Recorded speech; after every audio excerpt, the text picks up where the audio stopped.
بیوفا خر پخوا زمانه کې یو تاجر و. دی به ښار نه ډېر لرې په یو کلي کې اوسېدلو.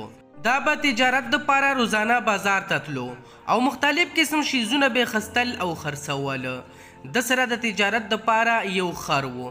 د به په دې خر باندې سامان کېښودلو او بازار ته بتلو. د به د دې خر ډېر خیال ساتلو. دې ته به روزانه اوبه او دکه شانتې ګیا اچوله، ځکه چې په دې خر باندې د ده تجارت روان و. دا خر ډېر زیات صحتمن و. د ده مالک چې و د به په دې خر باندې ډېر زیات وزن واچولو او بیا به یې بازار ته روان کړو. د ده خر ډېر زیات بېوفا و. کار سره به یې ډېر نه لګېده. د به همیشه منډې وهلې او شرارت به یې کولو. اوهو نن به بیا ښار ته ځو. دا څنګه چل ده؟ دا زما چوټیانې ولې نه کېږي؟ زما مالک همیشه دپاره بس په ما باندې به وزن وړي. زما کار سره نه لګي.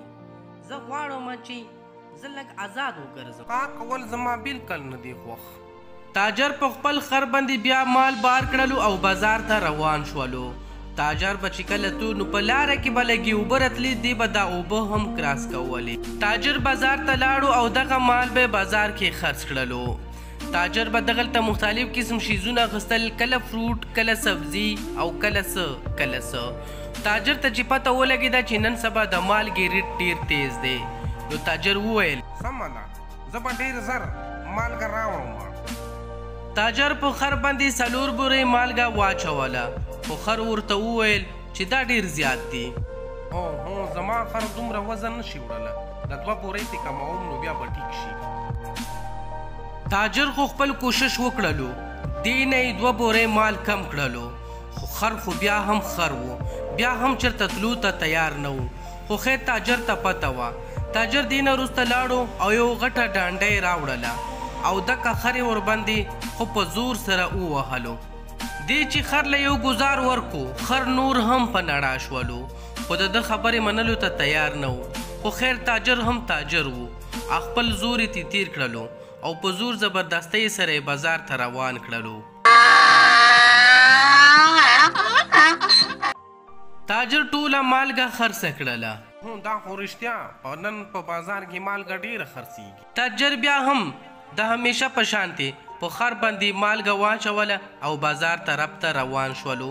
د به چې کله خر د مالګې بار کړو نو خر به ډېر زیات خفه و، ځکه چې د ده بار نه و خوښ. ورپسې به چې کله راتلو نو دا خر به خوشحال و، ځکه چې بیا به خالي و. تاجر به دکه شانتې کولو. یو ورځ تاجر بیا خر بار کړلو او چې کله دی اوبو ته ورسېدو. مونږ ته ډېر په ارام سره تلل پکار دي چې چېرته په دې اوبو کې لړه نه شو. څنګه چې دی روان شو د اوبو منځ ته ورسېدو نو یکدم د خر پښه خویه شوله او په اوبو کې لړه شو. دا تا څه وکړم؟ بورې خو اوس هم زما په شا باندې دي، خو اوس خو ماته وزن نه ښکاري. زما په خیال دا د جادو اوبه دي. خر په دې کار سره ډېر زیات حیران شولو، ځکه چې په اوبو کې پرېوتو سره د ده شا نه بار کم شولو. خر وویل چې دا څنګه چل ده؟ هغه ځکه چې مالګه په اوبو کې ټوله اولی شوې وه او دې بار چې و دکه شانتې سپک شولو. خو د خر مالک تاجر ډېر زیات خفه و او ځان سره یې وویل اوهو دا څه وشو، ټوله مالګه ضایع شوله. خو زه خیر دی بیا د خدای شکر ده، خر خو بچ ته سلامت ده، نو بازار ته د تلو څه فایده نشته، زه به واپس کور ته روان شم. واه وزن هم نشته او کار هم نشته، دا خو ډېرې کمالي اوبه دي. د نورو ورځ په شانتې یو ځل بیا هم دې تاجر په دې خر باندې 4 بورې مالګه واچوله او بیا د بازار طرف ته روان شولو. خو د خر په زړه کې اوس هم تیاره وه، ځکه چې دی خو مخکې هم خوند لیدلی و. اوهو نن خو پرون ورځ هم ښه وه، ډېره ښه ورځ وه، څه کار نه و، هسې فارغ ومه. نن بیا کار شولو. خیر هغه اوبه خو شته که نه، اکه چل ده، اوس خو مې چل زده شولو. هغې ځای نه واپس کور ته راتلی شم، بیا به هېڅ کاروبار نه وي. هغه یو د جادو اوبه دي، زما مدد کوي. تاجر په مزه مزه روان ده او خر دې پسې ده، خو تاجر ته پته نه وه چې نن د خر په زړه کې تیاره شته ده. تاجر چې کله دې ځای ته ورسېدلو نو دا خر چې اوبو ته نږدې شو نو ډیر خوشحاله شو. خر د تاجر نه وړاندې اوبو ته ودنګل او بیا د اوبو په منځ کې کېناستو. اوهو د خر بچیا خلک څه وایي چې د خر بچی خو نه یي، نن دې بیا مکه کار وکړو، خدای دې بیړه غرقه کا. دې نه وروسته په بورۍ کې چې کومه مالګه وه دکه ټوله اوبو یوړله. خر یو ځل بیا سپک شولو او ځان سره یې وویل وا اوس یې مزه وکړه، اوس کار هم نشته او سپک هم یم. دا بیا څنګه وشو؟ سوچ کول پکار دي. داسې خو نه وي چې دا خر ما سره دغسې کوي په خپله. دا به چېرته پرېوځي نه، ځان به خپله لړه کوي.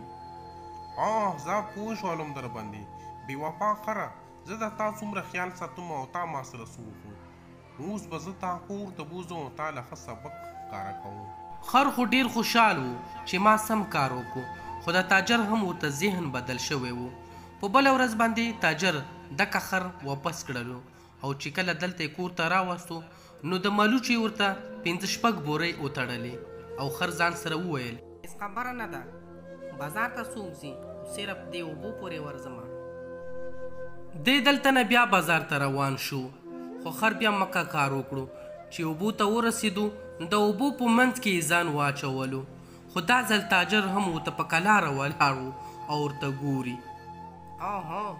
د دومره ډېر وزن کمه نه راغلو، زما خو یې بیړه غرقه کړله، مخکې خو داسې نه و، دا ځل خو څه بله لوبه ده. تاجر ته پته وه چې زما خر ما سره دوکه کوي، نو دې وجې نه دا ځل ورته د مالګې په ځای په بورو کې ملوچ واچولو او خر چې کله په اوبو کې ځان واچولو نو دکه ملوچ د اوبو نه ډک شولو او بیا وزن زیات شو. څنګه چنده مزه یې وکړه نه، تا ما نه بې وقوف جوړ کړی و، ما سره دې داسې دوکه کوله، دې وجې نه مې درته نن داسې سزا درکړه چې دا حال وویني چې بیا داسې ونه کړي. نن به ته د دې بوریو سره کور ته ځې. تاجر د دې بورو سره خر کور ته واپس کړلو. خر هم چې دا حال ولیدلو نو ډیر زیات خپه و، ځکه چې دنه دا وخت تیر شوی و. د دې نتیجه ورته په خپله معلومه شوله او چا ویلي دي چې څه کارې هغه بریبې. که چېرته تاسو زموږ ویډیو خوښوي، ویډیو لایک کړئ، چینل سبسکرایب کړئ او موږ ته کومنټ کې ووایئ چې زموږ ویډیو څنګه وه. مننه.